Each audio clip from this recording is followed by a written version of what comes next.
নমস্কার বন্ধুরা, সংস্কৃত বিদ্যাচর্চা চ্যানেলে আপনাদের সকলকে স্বাগত জানাই। আজকে যে বিষয়টি নিয়ে আলোচনা করব সেটি হলো আমাদের মহাকাব্য রামায়ণের কিষ্কিন্ধাকাণ্ড। এই কিষ্কিন্ধাকাণ্ডের আলোচনার পূর্বে আমি এই রামায়ণের অযোধ্যাকাণ্ড, অরণ্যকাণ্ড এবং আদি অর্থাৎ বালকাণ্ডের আলোচনাও করেছি। আপনারা চাইলে সেই ভিডিও দেখে নিতে পারেন।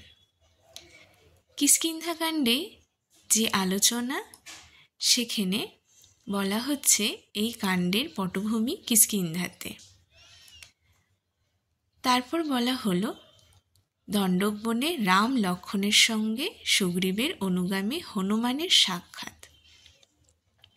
আমরা অরণ্যকাণ্ডে দেখেছিলাম যে রাবণ কর্তৃক সীতা হরণ হয়েছে এবং রাম লক্ষ্মণ তাকে সন্ধান করতে বেরিয়েছে। এরপর সেই রাম লক্ষ্মণের সঙ্গে সুগ্রীবের অনুগামী হনুমানের সাক্ষাৎ হলো।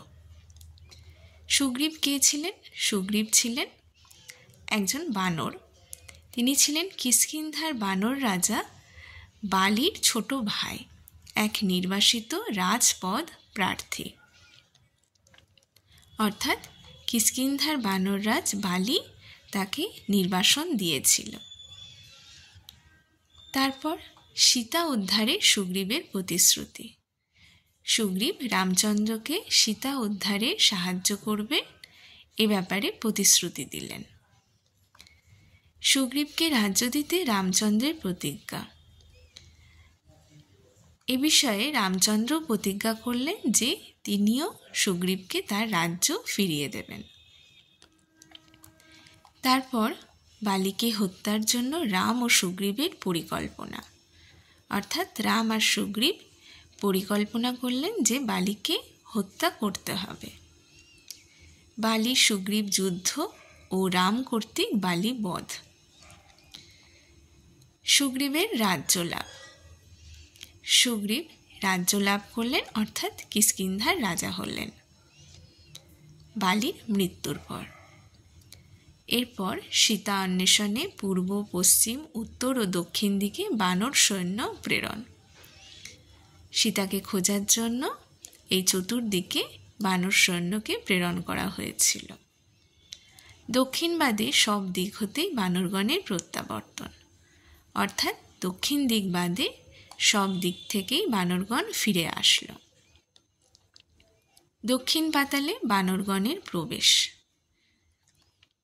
তারপর অঙ্গদ হনুমানাদির মন্ত্রণা।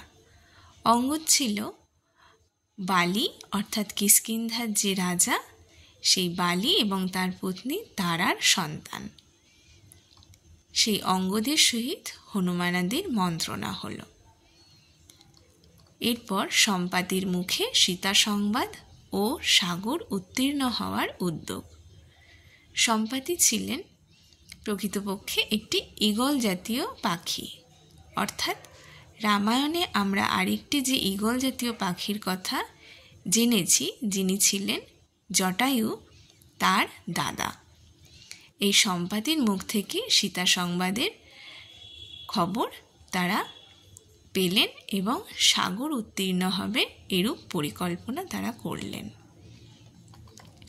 আজকের বিষয়ের আলোচনা তাহলে এই পর্যন্ত। আবার অন্য দিন অন্য কোনো বিষয় নিয়ে আলোচনা করব।